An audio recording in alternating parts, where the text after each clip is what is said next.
So as we were saying, with Jonathan, with that really cool circuitry from earlier, tail glow, it gives him +3 in the special attack, and it's a bit of a bulky circuitry because it runs citrus berry, so it wants to regain some of that health again. Right. Kartana also another ultra beast physical attacker that we just saw previously in the last round, and Tapu Bulu, which at this point is definitely the third most used of the Tapus right now, behind Lele and Coco. And poor Feeny coming in last. But this is going to be a really interesting matchup. As far as what Pokemon you'll expect to see, you are definitely going to see circuitry, in my opinion, every game this series, because that's his best and just about his only way to deal with the Celesteela on the other side of the field. So that's definitely something that you're going to have to watch out for here. We did just see Kartana put in a huge amount of work in our top 8 match here, so it'll be interesting to see whether or not he decides to bring that as well. And as for Chuppa's team, you'll definitely see Tapu Koko to try and handle that Pelipper in the best way that he can. And, you know, with a Good Stuffs team like that, he probably has a couple of options up his sleeve that he can run. And Alolan Marowak is really strong in, especially in this matchup, because of that fire type attack onto the Tapu Bulu, and it completely shuts down Xurkitree because its only attacking move is Thunderbolt, or electric type attacks. So if Alolan Marowak is out there, Xurkitree's not going to be able to get anything off. Right, so I definitely expect Chuppa to try and be hiding his Marowak in back until he has the opportunity to really bring it out and mess with that Xurkitree. Chuppa going to bring out here top 4. First game is Porygon 2 and Celesteela, while Jonathan leads Porygon 2 and Xurkitree. So we have a Porygon 2 mirror here. It's kind of like Cresselia. Yeah, last year. You have both of the Trick Room potential here, and it raises his attack with that download, unfortunately, so not going to help out Jonathan there. All right, the only difference between the two to me is that the Porygons have a little bit more offensive pressure against each other, and other than that, yeah, pretty much Cresselia here. But we do see the lead that Jonathan has been using pretty frequently. I believe he used it at least twice on stream earlier with the Trick Room option on Porygon 2, and then Circuitry being a little bit of a slower attacker for him. Celesteela is going to switch out here into the Garchomp, who is immune to electric type attacks. That's exactly what Chuppa was going for. No damage off. And the Toxic onto Jonathan's Porygon 2. So that is now on a clock right now. A very long clock, and he could always recover, but eventually he's going to start taking down with those poisons. Right, and yeah, so a pretty, not a whole lot going on here in the first turn. Jonathan opting to go right for the attack and not read into it too deeply. And Chuppa, of course, is not really going to let his Celesteela sitting around when it's being threatened with a hugely strong Thunderbolt. The Porygon 2 on Chuppa's side of the field, putting a Toxic over on the Porygon 2 on Jonathan's side of the field. And it looks like we're just going to go from here. Like I mentioned a couple times on stream here, it'll be interesting to see what attacks exactly are on the Porygon 2. We just saw a Shadow Ball come out from Jonathan's Porygon, but they run Ice Beam, they run Discharge, they run Thunderbolt, they run Tri-Attack, so what exactly is on this Porygon is going to be interesting. Mudsdale with the switch in, he's going to get hit by that Rock Slide from the Garchomp, but because of that stamina ability, it's going to raise his defense by 1 stage. And the Ice Beam into the Mudsdale, which is super effective. No stamina needed, no stamina boost on that one. That does not help him out. The Ice Beam that's tough for the Mudsdale, but the Porygon 2 with the Ice Beam of his own in return. Not a lot of offensive investment because Garchomp is 4 times weak to ice and it only did just over half there. So both Porygon 2s putting in those Ice Beams into ground types. Right, and I believe that actually the reason that you saw so little damage on both of those despite the super effective Ice Beams is that Mudsdale and Garchomp are both running Assault Vests. So both of them running around with the +1 special defense, and that's why they're able to take ice attacks so well. Garchomp going for a Rock Slide there, probably because maybe fishing for flinches, and that it didn't really have a whole lot else better to do there. It could have gone for a Dragon Claw, but I think Chuppa maybe values the potential for the Rock Slide flinch more than maybe a little bit extra damage from a Dragon Claw. Celesteela is going to come back onto the field with Garchomp coming out. Another Toxic off on Mudsdale, so now both of Jonathan's Pokemon are poisoned, and the Ice Beam goes into Celesteela.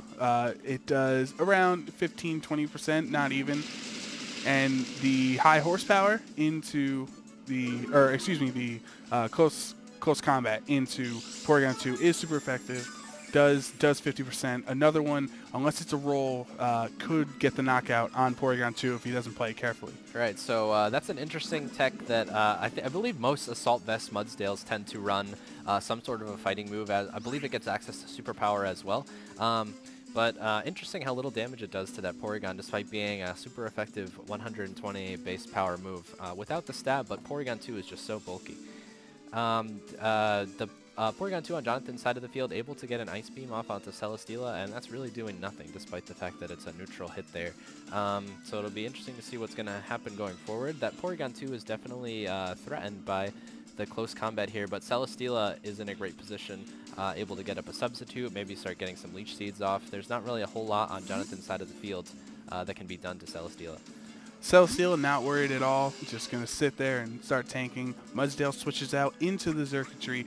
There comes that substitute. It's going to take a little bit of health, but now it's even bulkier than before. Porygon 2 is going to recover and get instantaneously all of that health it lost from the close combat back, as does Jonathan's Porygon 2 also recovers, but the difference is he is poisoned, so that recover isn't going to work as well as Chuppa's. Right, so both recovers going on here. Both Porygons pretty much had a pretty free turn to go for the recover. Mudsdale is slower than Porygon, which is why it felt safe going for the recover instead of maybe trying to switch out. There was no way that Porygon 2 was going to have to take a close combat at the reduced amount of health that it had previously. Jonathan opting to try and get his Xurkitree onto the field here, knowing that it's maybe definitely his best and maybe his only way to deal with the Celesteela, and Chuppa knowing that the Xurkitree was hiding in the back and that it is the best answer to Celesteela, is going to get up a substitute of his own so that he doesn't have to fear taking a hugely powerful Thunderbolt immediately. That substitute, it really helps because now Xurkitree, he does go for the tail goal actually. I was going to say it's going to take another turn to set up and substitute will stay up, but potentially Porygon 2 is going to attack into, but the miss there, and Porygon 2 is going to have he gets the freeze! Xurkitree is frozen solid. Porygon 2 is going to hit the Ice Beam into Celesteela, but it is not enough for the to break the substitute, and now Celesteela is frozen, and even though it has that tail glow boost, it's got to get with some luck here. Right, so both players trading 10% chances here as the Leech Seed sails wide, and in response, the Ice Beam freezes. And sometimes this game can come down to luck here, and both players are the beneficiaries of 10% chances on that turn. Jonathan opting to go for a tail glow there makes me think that maybe he expected a protect to come out of the Celesteela, because getting rid of that substitute should be like pretty high on his list of priorities here going forward. I swear, I don't know why Chuppa doesn't play the lottery every single day. Celesteela with the Leech Seed onto the Xurkitree as Kartana switches in. That's Jonathan's fourth Pokemon. Ice Beam again onto the Xurkitree, already frozen, so can't get frozen again. That Leech Seed, or the leftovers recover, is just going to help Celesteela regain even more. That's kind of that freeze is rough. The Citrus Berry is going to bring Xurkitree back above 50%, but that Celesteela is still looking pretty healthy right there, and it's going to take two attacks from Xurkitree to start taking damage. Right, so the Kartana comes out onto the field, and I believe what Jonathan's game plan here going forward is going to be is to use that Kartana, which is faster than Xurkitree, to knock out Celesteela's substitute, and then being able to get a Thunderbolt onto it. That's really the only, that's really Jonathan's way out of this sticky situation, and obviously there's a lot that has to go right for that to happen. He has to unthaw for one, so we'll see what happens here. He does thaw out, actually, so the Thunderbolt goes off into the Celesteela. It is going to make that substitute fade away, but Celesteela does not take any damage, so it's up to Kartana here. Does he also attack? Heavy Slam into the Xurkitree. That is not going to be enough for the knockout. Puts Xurkitree in the yellow, though. Ice Beam onto the Xurkitree as well. The double target, also not enough. Xurkitree is now in the red, though, and both those Pokemon went before it. For next turn, that's information. It's good information. I don't think that Leech Seed is going to be enough. It lives with two HP. Xurkitree lives, so Chuppa might have been expecting that to to work, but Kartana is now +2, Circuitry is +3. A lot of offensive hitters on Jonathan's end if he can get the attacks off. Right, and I'm not sure that he's really going to be able to utilize the +3 that he got up on Circuitry here, because as I was mentioned the turn before, he needed to get rid of that Substitute and Thunderbolt there, and instead of kind of making a different play, maybe trying to attack Porygon and go in an entirely different direction, it almost looks like he split his play down the middle and went for a still Thunderbolted the Celesteela, but opted for a Swords Dance instead. So maybe he's got a plan going forward. Regardless of what his plan is, he does have two boosted Pokemon. There's a lot of power on the field from his end. So let's see what happens. Porygon 2 is going to switch out. In comes the Garchomp. Celesteela taking a Protect. Not doing any damage this turn on Chuppa's end. Sacred Sword goes into the Garchomp, which was targeted for the Porygon. Rough Skin does break Kartana's Focus Sash. So that was a very smart play by Chuppa, getting rid of that Focus Sash without actually attacking Kartana. Beast Boost, now he is also at +3 because of that Beast Boost. So Circuitry goes down, though, from the Leech Seed. I was going to say Jonathan has 2 +3 Pokemon, but because of Leech Seed, it goes down. Yeah, so a really great play by Chuppa there, realizing that that Circuitry, unless it switched out, was definitely going down that turn, and if it switched out, he knew that it was unlikely to switch out because of the +3 boost and because it only had 2 HP. So he opted to switch that Garchomp in, knowing it had Rough Skin, to sacrifice the Garchomp because he doesn't need it anymore if the Electric type is gone on Jonathan's side of the field. And regardless of that play, though, Kartana does manage to pick up a KO, and it is at +3 right now. A lot of attack. That's going to be, and Smart Strike is super effective on Tapu Koko. Doesn't even need that. Doesn't even need the +3. But it definitely is going to use it. Mudsdale is poisoned, but is very bulky. Plus has the Assault Vest and can't get hit by electric attacks since it is a ground type. It also, again, comes down to that Celesteela. What's he going to do? Possibly get a substitute up while Kartana switches out with that boost, actually bringing in Porygon 2 here at half health and downloads the attack. Not very helpful for Porygon 2. The Thunderbolt into the Porygon 2 slot, and it survives, but because of the poison tick, it's gonna knock itself out. Leech Seed onto the Mudsdale. We've seen so many times today that Leech Seed onto Mudsdale. High horsepower is super effective. Tapu Koko is knocked out in one turn. So we're in another situation here where Mudsdale is pretty bulky and it keeps getting stronger from stamina attacks, but being poisoned and leech seeded, it can't really do much against Celesteela. Right, so kind of an interesting play on the surface by Jonathan there, because it looks like he just kind of gave up a +3 attack boost, but he knew that he was going to be taking a pretty big attack from the Tapu Koko on the other side of the field, and that Kartana is the only way that he has left to have any chance of breaking Celesteela. So he needed to make sure that Kartana had as much HP left as possible to be able to get the attacks onto Celesteela that he needs to do to be able to win. Porygon 2 on Chuppa's side of the field actually does download the special attack boost, so that is going to be helpful considering Mudsdale's defense is higher than his special defense, right, even including the Assault Vest. So Kartana is Jonathan's win condition here in Game 1. He needs to find a way to get Celesteela off the field because Porygon 2, even though it has the Ice Beam and the Toxic, Celesteela is obviously the bigger threat.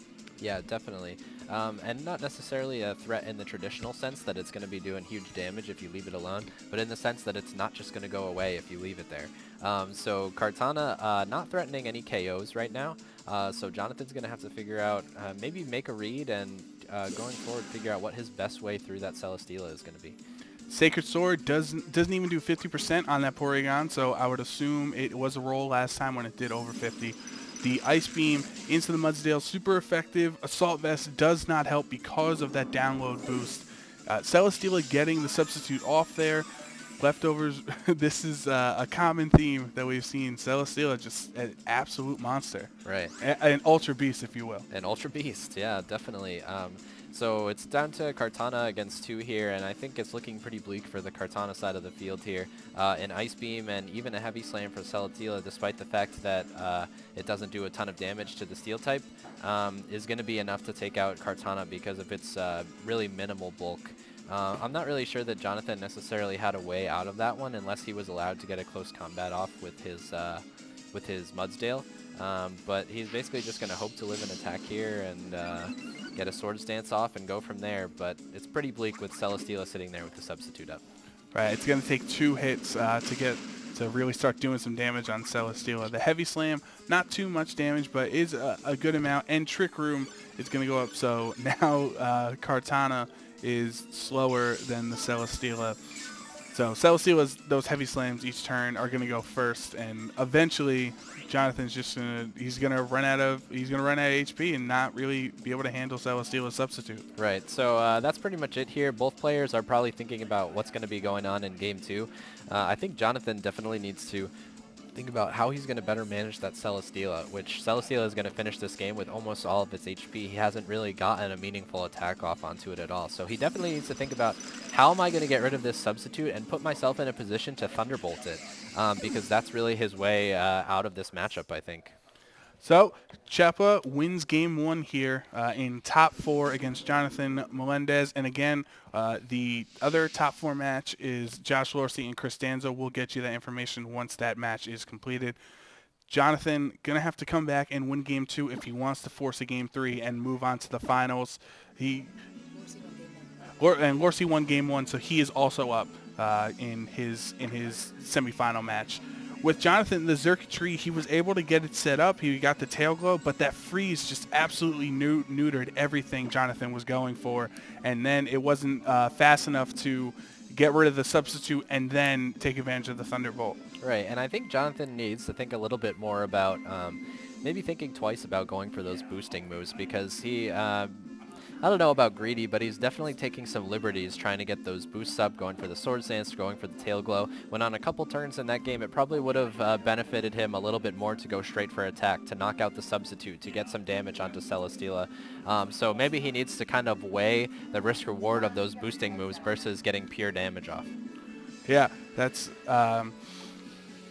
It's a difficult situation because you always want to take advantage of that, like say a Gyarados Dragon Dance or a Swords Dance. Like, you want to have that extra boost so you have that damage, because if you know your calcs and you know you need that extra attack stat, that's what you want. But with Celesteela just sitting there in your face, being able to substitute and Leech Seed, you really don't have the time to just get off a bunch of stat boosts. Right, you really need to be doing damage to it, or otherwise it's going to sit there and wall you out. And there were a few turns when I have to imagine that Jonathan was maybe expecting that Celesteela was going to protect, and maybe Chepa making a good read there, thinking there's no way he's going to attack Celesteela here because it's too obvious, and maybe going for those boosts as a result of that play. But it really benefited Chepa almost every time, and Celesteela didn't take nearly enough damage as it stayed on the field the whole game. And we're probably not going to see the Tapu Bulu, because that would just help out Celesteela even more, right? With all the... Well, actually, Celesteela is flying, so it dodges. Oh, that's true. Right, so it's not a grounded opponent. Boost, So right. maybe Tapu Bulu, he can't get Leech Seed because it's a grass type. Maybe that could be an adjustment. Yeah, there are definitely some adjustments he could consider. Pelipper in the rain is able to do some pretty meaningful damage to Celesteela, despite the fact that it's very bulky. So Jonathan definitely has some options on his team, but I think it's really going to come down to getting that Xurkitree in position to Thunderbolt the Celesteela. Chepa, again, game 2 here in top 4. Chepa's cross is on the top of your screen. Jonathan Melendez is on the bottom. Jonathan opens with Mudsdale, Xurkitree, a bit of a switch, and then Chepa has Porygon 2 and Celesteela with that download increasing its special attack. Yeah, so we've seen that for most of the day, Jonathan has been favoring that Xurkitree Mudsdale lead, but what this does is it puts him in position to double target the Porygon 2 slot, and if Porygon 2 stays in here, it's more than likely to go down to a Thunderbolt plus a close combat, and he's also threatening damage onto Celesteela here. So Jonathan leading with a bit more offensive pressure, choosing the Mudsdale over the Porygon 2, and Chepa's going to have to try and figure out how to maneuver around the damage that's going to be flying at him. Chepa does have the Alolan Marowak, so Jonathan does have to be wary about just flying off electric attacks here. Right, but on the flip side, if he does bring in that Marowak, he has to watch out for a high horsepower. So there are some reads going on here.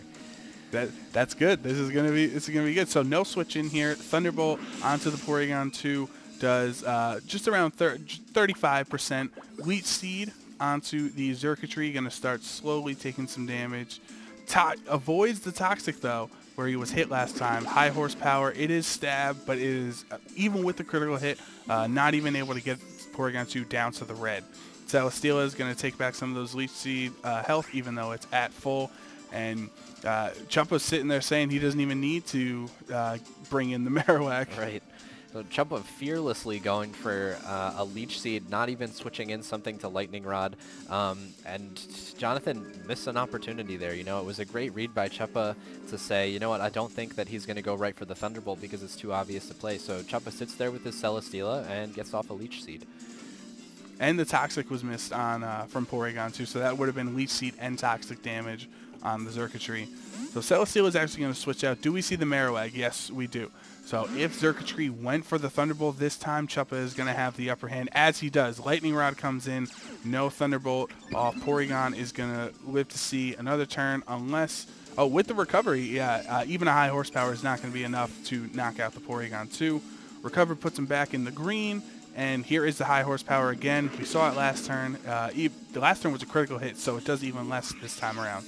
And the Xurkitree from that Leech Seed, even though Celesteela is out, still takes that damage. Right, so Chumpa saying, you know what, I gave you one shot at the Celesteela, and you might not get another one. So he's going to he pulls the Celesteela off the field, and based on the fact that Jonathan is going for the high horsepowers over the close combats onto the Porygon, I have to think that he's been expecting Marowak to come into that slot to try and protect the Celesteela from Thunderbolt, but Chumpa reading into that a little bit, and he's not going to allow his Marowak to take a high horsepower if it doesn't have to. Could have went for the hyper aggressive play and high horsepowered into the Celesteela slot, where right. If you missed it, you know it's immune. But Celesteela actually does come back in here, as we're talking about right now. The Marowak being afraid of a ground type attack, protect coming from the Xurkitree, so still going to take the Leech Seed damage. But Porygon 2 recovers again, so it's going to be pretty close to full health there. And the high horsepower goes into the Celesteela there. So it looks like Jonathan just did that move we were talking about one turn too late. Right. So it really seems like Chumpa's one step ahead of Jonathan here. And Jonathan's really going to have to make a read that goes in his favor at some point. You know, Jonathan says, hey, maybe Chumpa's going to do what he did turn 1 and leave his Marowak open to a high horsepower, but he just pulls it back and brings in the Celesteela. So Chumpa really is making the reads, and he's been one step ahead of Jonathan for most of this game here. If not all the game, the whole game. And we were just told that our other semifinal match, Josh Lorsky and Chris Danzo, has went to a Game 3. So, again, we'll keep you updated and let you know who wins that. Tail Glow, again, from the Xurkitree. He uses it every time Xurkitree is in there. +3 special attack. Leech Seed onto the Mudsdale. Now both of Jonathan's Pokemon are seeded, and the Toxic does connect this time. Had to waste a turn before with it missing, but now Xurkitree is poisoned and has Leech Seed. The Rock Slide avoids the Porygon 2, but it does hit the Celesteela and does an considerable amount of damage. But all that damage he does on Celesteela, he's just going to recover in full from leftovers and 2 Leech Seeds. Mm-hmm. It seems like Jonathan needs to have a better way to just get rid of Celesteela. Yeah, and you know, Chumpa again left his Celesteela open to a Thunderbolt, and Jonathan thinking maybe he's not going to leave it open again, so I'm not going to Thunderbolt that slot. He's going to switch Marowak in, but Chumpa just continues to be fearless with his Celesteela and leave it open in front of certain death. At least Jonathan maybe doing something a little bit more productive with that turn by getting up a Tail Glow rather than Thunderbolting Porygon like it had previously. Now, if Chumpa comes in with the Marowak again after the Tail Glow, after he has given Jonathan ample tries to attack the Celesteela here, that's just next level on Chumpa's end, and no electric attacks. Right, and Jonathan's gonna need to think ahead a little bit and think, you know what, maybe this is the time that the Marowak's coming back in, but which slot? Which slot do I high horsepower? Is it coming in at all? There's a lot going on here, and Chumpa has been one step ahead in all the reads so far.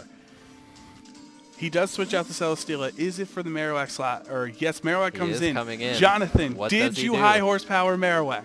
Thunderbolt, Lightning Rod, so no attack from that +3. Ice Beam onto the Xurkitree, which will not do enough for the knockout, but the critical hit made it pretty darn close. And from the Poison and Leech Seed, he does get the predict. So Marowak is one hit. That means next turn, Xurkitree can... Oh, no, Xurkitree's going to go down from Poison and Leech Seed.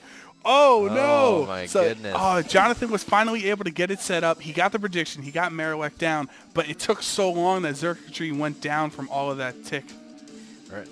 Just what a turn. And the critical hit Ice Beam I'm not sure necessarily if it would have mattered because the Toxic and the Leech Seed damage was kind of ticking off the Zergatry there.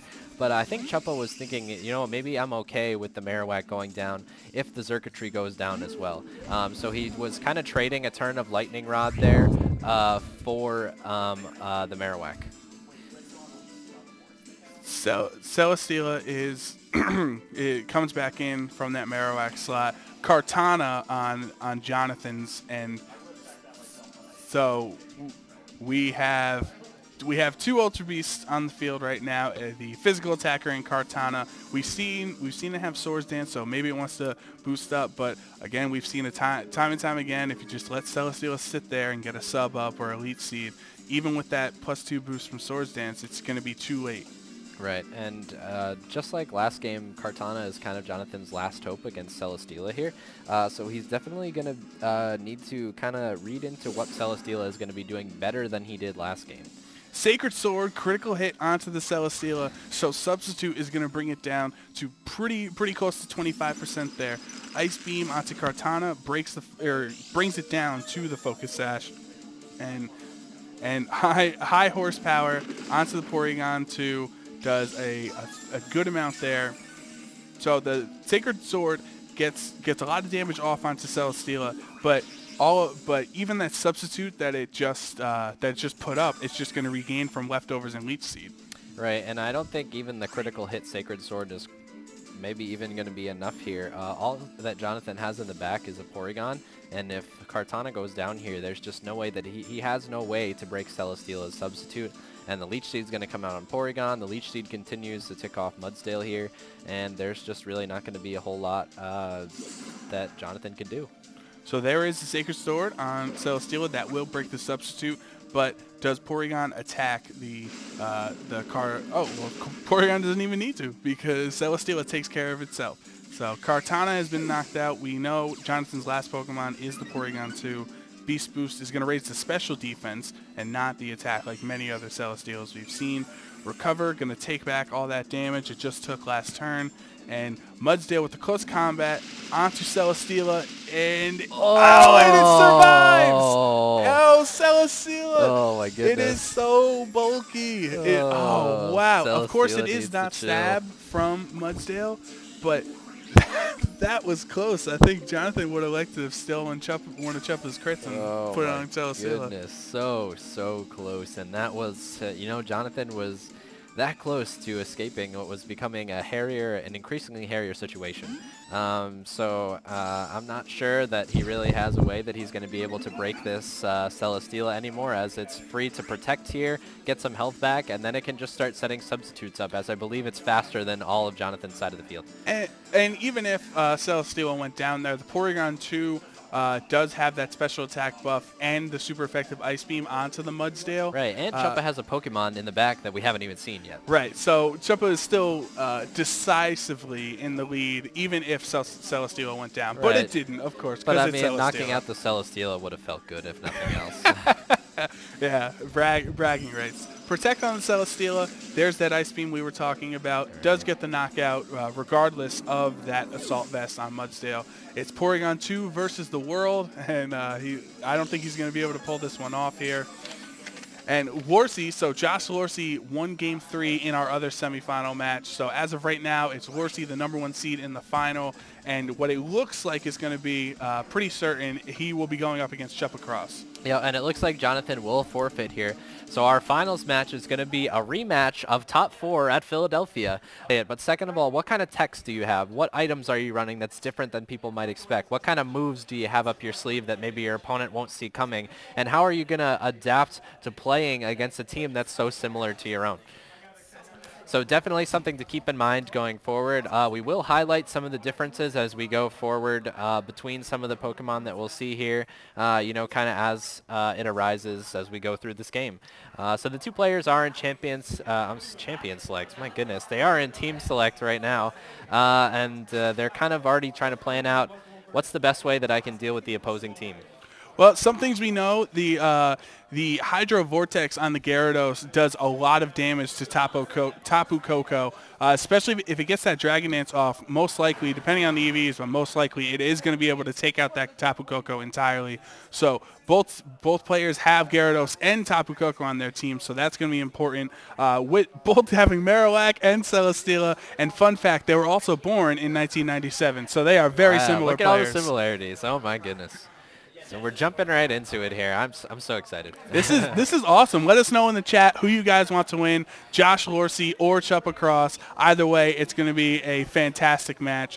So Josh on the bottom of the screen opens with the Tapu Koko Gyarados, and Chuppa as if they know each other. So just something I'd like to note here. In Philadelphia, I believe that they both led the same lead all 3 games. So they've got a little bit of experience with mirror leads here, and we're kind of in an interesting position for both players right off the bat, with both Gyarados being threatened by both Tapu Koko, and neither player really knowing what's in the back. The only way it would have been better is if the Tapu Koko and Gyarados lined up on each other's sides. They just missed it. But Lorsey has the Electric Seed on his Tapu Koko. If you didn't see, it raised his defense by 1, so it made him a little bit stronger. And from the both intimidates, all 4 Pokemon on the field are -1 in the attack stat. All right, so there's a lot of mirrors going on here, but like you mentioned, the important things to note here are maybe the things that aren't the mirrors. So the Tapu Koko revealing an Electric Seed, which is kind of a less common item on Tapu Koko because it's not really considered to be much of a defensive Pokemon and doesn't really need to have its defensive capabilities boosted since it doesn't have a lot of them to begin with. And a lot of players choosing to go for a more common, like a Life Orb or something like that. Okay, so both Gyarados, Gyarados, let's go with, switch out into Garchomp and the Dazzling Gleam on both ends. So both the literal same open and the same switch out and the same move, but clearly Chuppa's Tapu Koko did a lot more damage there with his Dazzling Gleam compared to Lorsey's. Right, so aside from the fact that Chuppa and Lorsey are apparently the same person, we're going to take into account some of the differences here again. So we did know from being on stream earlier that Chuppa is running the Assault Vest on his Garchomp. So he has a lot more special defense, effectively a +1 special defense boost. So he's able to take 3 Dazzling Gleams before he'll go down. And of course we saw the Electric Seed activate for Chuppa's Tapu Koko, or I'm sorry, for Lorsey's Tapu Koko, so it's not going to be doing quite as much damage with its Dazzling Gleams. And Chuppa's Tapu Koko is Life Orb compared to that Electric Seed. Correct. So Celesteela, let's see, Lorsey, no, Lorsey loses, didn't match the mirror there. Garchomp goes for the Protect. Tapu Koko with the Dazzling Gleam is going to put Chuppa in the red there. Celesteela takes it like a champ, and Garchomp protects. But the Dazzling Gleam, the critical hit, I would assume it didn't matter because the Dazzling Gleam the previous turn did just over 50%. So if it's a roll, it just got a lucky roll. I don't think the critical hit actually mattered. Mm-hmm. And we will, going forward, now begin the non-mirror portion of our game. So it's going to be interesting going forward to see how the players adapt to what's still left on the field. Josh is without his Tapu Koko now, so he's definitely going to be reaching for ways to kind of deal with that Celesteela now.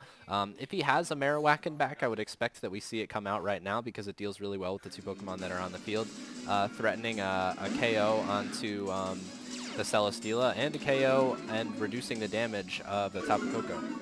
Gyarados coming back out for Lorsey's side is going to intimidate Chuppa there. Celesteela now at -1. That Heavy Slam isn't going to do as much, but of course it can just switch out again for the Garchomp or something like that.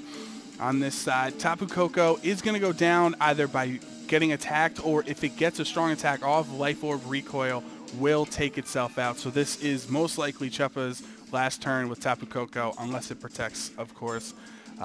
This is interesting. Gyarados, of course, has the Waterium Z move, so Hydro Vortex could go into Celesteela. Hopefully it is a neutral attack, so try to get some good damage off, but he doesn't go for that. Lorsey actually protects his Gyarados on this turn, and Tapu Koko goes for the Dazzling Gleam, which hits the Garchomp and will knock it out. So what the Celesteela do is you go for that substitute. This seems like a prime turn. Yeah. Tapu Koko knocks itself out from the life orb, and is there a substitute coming off on Chuppa's end? If it is that, no, the Leech Seed into Protect, the substitute would have been a massive lead for Chuppa. Yeah, that would have been a really big play by Chuppa to try and get the substitute off. I think there was kind of a lot going on during that turn. You know, not necessarily sure whether or not there was going to be a prediction on that Gyarados, whether or not Chuppa would be free to get a Thunderbolt off onto it, but he may be going for a little bit safer play, get some free damage by just going for a Dazzling Gleam. So we do see the Celesteela coming out onto Lorcy's side of the field, so we do know for sure that these players brought all 4 of the same Pokemon to this game. Oh man, this is awesome. This is like chalk mirrors at its finest, and we're in the first Premier Challenge. Like that took forever for everyone to get the same team. And nothing on chalk ran Leech Seed. That's true. And Celesteela is like if Heat Rain got Leech Seed. Right. But Garchomp with the Rock Slide is going to do almost 50% to the Gyarados there, so some good damage. But no flinches. Dragon Dance goes off. It's going to raise Gyarados' attack and speed by 1 stage. And then depending, so Lorcy, it could be a speed tie, but Lorcy's Celesteela is faster at this moment, gets the substitute off. Leech Seed onto the Gyarados there, going to take a little bit of damage, but it's going to tick a little bit of damage, but Lorcy getting that substitute off puts his Celesteela in a bit of an advantage. Right, I would say definitely a pretty big advantage over the opposing Celesteela here, especially if that wasn't a speed tie. If Lorcy's Celesteela is truly faster than the other Celesteela, he's going to be able to not only have that substitute up, but be threatening to put the Leech Seed onto the other Celesteela, whereas Chuppa's Celesteela isn't really threatening Lorcy's Celesteela at all. And we know if it's faster, he's going to win the struggle battle in 45 minutes. Oh my goodness, don't even remind me. Oh, goodness. But we did see a Dragon Dance going up on Gyarados, knowing that is going to be able to take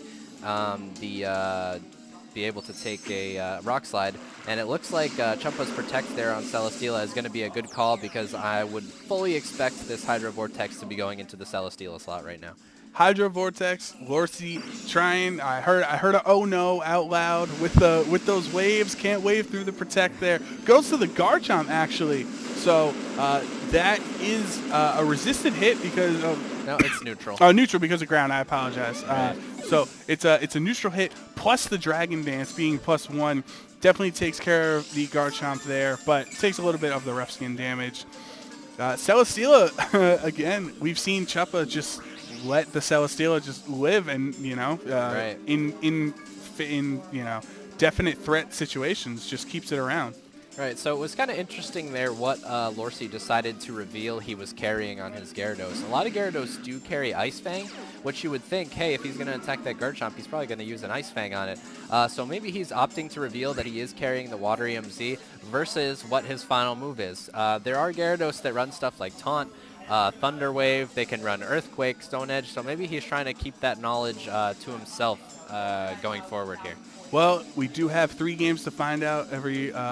They have 3 games to find out each other's moves. At this point, since they're reading each other's minds, they probably already know what each other has. Right.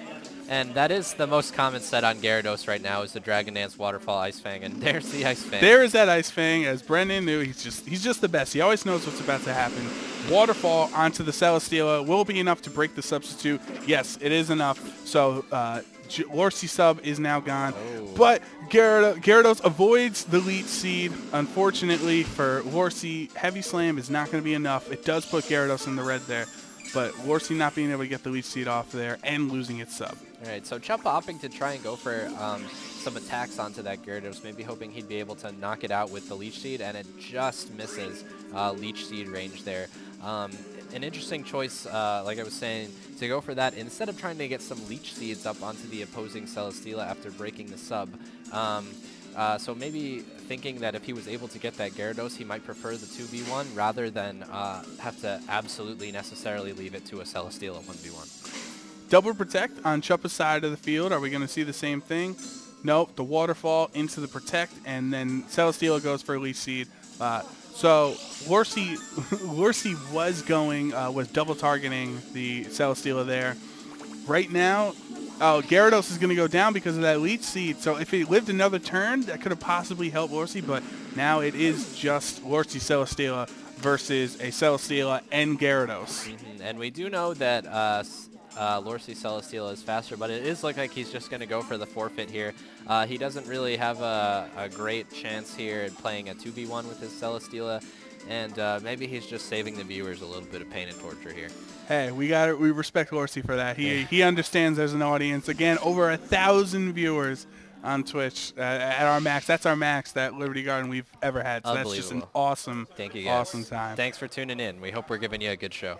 So Chupa Cross wins Game 1 here in the grand finals of our first Premier Challenge. This has honestly been an awesome day. We've seen all these brand new Pokemon. I don't even remember what Groudon looks like at this point. And who would want to? What does Lorsi have to do here to force a Game 3? He did start off very strong getting that substitute off. Yeah, so I mean, I think both players know kind of what each team is capable of, and it's really going to come down to plays here. Who's going to make the read? Who's going to make the call? Who's going to dig a little deep and maybe go a few levels deeper to get that move off that they need? Who's going to get the Thunderbolt onto a Celesteela switch in? It's going to come down to stuff like that. Another thing that I'd be interested to see is whether or not either player chooses to bring out the Marowak. I'd be kind of surprised to see a Tapu Lele at this point, so really the Marowak would come down to it for me. I don't know that Truppa necessarily has a reason to Porygon unless he feels like he wants to get the Trick Room up because we know his Celesteela is slower. So really the Marowak would be the X factor as far as Mon changes to me. But other than that, who's going to play better? Who's going to make those plays? Yeah, I think the Porygon tech would, I think, be best served for Game 3 because he will know that Celesteela is faster and he wants to have that advantage since Chuppa has the slower Mons. But you say Tapu Lele doesn't, you don't expect to see it. That might be the perfect time for Lorsi to bring him in here right now and have some shenanigans go on. You never know. And if those Marowaks do come out, this is something that I've kind of been reiterating over the course of the day. Marowak, Porygon, and Celesteela all have very close speeds. So it definitely comes down to who goes first based on how they've trained their Pokemon. If that Marowak, it's possible if you run a fast Marowak that you can outspeed Celesteela and be able to Flare Blitz it before it substitutes. But otherwise, you got to get that Trick Room going. Lorsi's going to open with Tapu Koko and Garchomp this time around instead of the Gyarados. And Chuppa was expecting to have the same lead again, Tapu Koko and Gyarados. So the Electric Surge goes up. All Electric-type attacks are now boosted by 1.5 stages. The Electric Seed from Lorsi raises Tapu Koko's defense by 1. Intimidate goes off, lowering Garchomp and Tapu Koko's attacks. That's more important on the Garchomp, really, than the Tapu Koko. Right, definitely. We have seen some physical Tapu Koko. It does have a 115 attack stat so that it can run Wild Charge. It gets access. Brave Bird. It gets Brave Bird, correct, which are kind of the extent of its physical moves, unless you count something like Skydrop. But it's going to be an interesting turn here. We do know that Garchomp's at -1, so it's not really in its ideal position here, and it's going to have to be super careful about Earthquaking because as much as it would like for the opposing Tapu Koko to go down, it's threatening its own Tapu Koko, and it's not going to do anything to Gyarados. Gyarados is going to switch out here into his own Garchomp, so expecting to get something set up on his side. The discharge does not affect Garchomp because it is a ground type and does hardly anything to Tapu Koko there. Dazzling Gleam going to be returned on Chuppa's side, does a lot of damage because of that Life Orb. And Garchomp with the Poison Jab, non-stab, and it was -1, so it lives it. I think Lorsi really was expecting or was hoping for that Poison Jab to knock out. Right, and I think he probably had every reason to believe that that Poison Jab might knock out, but maybe depending on how the two Pokemon are built, he just narrowly misses the KO. Maybe he has some bulk instead of attack investment onto his Garchomp. It was at -1, and he just narrowly misses being able to pick up the KO. The discharge play by Tapu Koko, revealing the discharge, is interesting. It's a move that a lot of players like to run because of the Marowak everywhere, so that you are able to hit the Pokemon that you want to hit with the discharge, regardless of whether or not Lightning Rod is on the field. Chuppa is going to protect on his side with his Tapu Koko, and Garchomp for Lorsi is going to protect. So what does the left side of the field do? A Dazzling Gleam, it's super effective but with that assault vest that we've seen, does not do a lot of damage. It takes 3 dazzling gleams to knock out the Garchomp. Garchomp going for the Earthquake. That his attack has not been dropped, so that is most likely, definitely going to knock out the Tapu Koko there. Absolutely. Sayonara Tapu Koko, because he is not living that EQ. And now Chuppa has the Pokemon advantage, and still a pretty healthy Garchomp on the other side who can take a lot of special attacks with that Assault Vest. Definitely. So we're seeing, we've seen all day the times that Chuppa's been on stream that Assault Vest is really putting in work for Garchomp. And it's not really a traditional item that you've seen on Garchomp. When it's been around in VGC 15, you saw it run a lot of Focus Sash. We've seen it run Yachi Berry. In certain seasons, there have been Choice Band sets that have been popularized. Also. Yeah, Lumberry is a big one. And even we've seen, I believe we saw on stream today, some Garchomps that were running the Groundium, and you've seen them with the Dragonium as well. So the Assault Vest kind of an unconventional pick, and we've seen it do a lot of work today, and maybe it's an item that needs to be considered by more players. Hey, Chuppa's here in the finals, and he's up 1-0, so obviously it's working out for him all day. And who knows, this is exactly the type of stream or type of event where other people start to realize how strong a move is, and it becomes the norm, or an item is. Yeah, absolutely. So an interesting turn here. We know that Tapu Koko is threatening a KO onto Garchomp right now. Tapu Koko is going to be the fastest thing on the field, so Lorcy's going to need to think about whether or not he's okay with his Garchomp going down, or if he's going to try and get it out of there for whatever he's got in the back. And if it is Celesteela in the back, he's got to look out for that Thunderbolt coming his way too. Double Protect fails on the Garchomp, so it is going to get knocked out here. And what does Lorcy go for with his Gyarados? Does he go for that Hydro Vortex? Tapu Koko does not knock itself out. Rock Slide is going to single target, brings it down to 47, and does not. Oh, it does get the flinch. So Gyarados is unable to attack there. We don't know what he would have done. I would have assumed the Water Z to try to knock out that Garchomp, Garchomp, or Dragon Dance too. Right. Celesteela, pride and joy for Lorcy, coming in here trying to help out. Yeah, and coming down to the wire here, Chuppa's in an extremely commanding position. He's got his Tapu Koko left. He's threatening a huge electric damage onto both of the Pokemon on his side of the field. So he can knock out the Gyarados. He can, I believe, knock out the Celesteela if he's running Life Orb with the electric terrain up on the field. So definitely a pretty commanding position for Chuppa right here. It's going to be interesting to see if Lorcy's got anything up his sleeves to try and kind of dig him out of this 4-2 hole. Celesteela. Oh, is he gonna go for the forfeit? No, he might have misclicked it. Got our attention up for that though. Yeah. So he's not gonna forfeit. Good to know there. He's gonna play it out. Gyarados does protect here, not wanting to take a discharge or anything like that. The Thunderbolt onto Celesteela though, not even going for the Gyarados. The correct target, and goodbye to Celesteela. Oh, that honestly feels good to see a Celesteela go down. It sort of does. And we are going to see the Tapu Koko go down here, but not before it took Celesteela down with it, and that should just about seal up the game, the series, and the tournament for Chuppa here. Yeah, Garchomp, he now has the 3-1 Pokemon advantage. Gyarados coming in to intimidate Lorcy here. So this is not looking so hot for Lorcy. But on the plus side, he made finals. Yeah, he did make finals. There's CP, there's prizes. Jen's always got great prizes here at her PCs, so there's no shame in getting second at a really big PC, and it's a new format. There's new stuff, and he did a great job overall. Lorcy with the forfeit there. Congratulations, Chuppa Cross is your Brooklyn Premier Challenge champion here in the first one. This is huge. It's also it also is what happened in Philly where Chuppa beat Lorcy in top 4 to move on to the finals. Definitely. So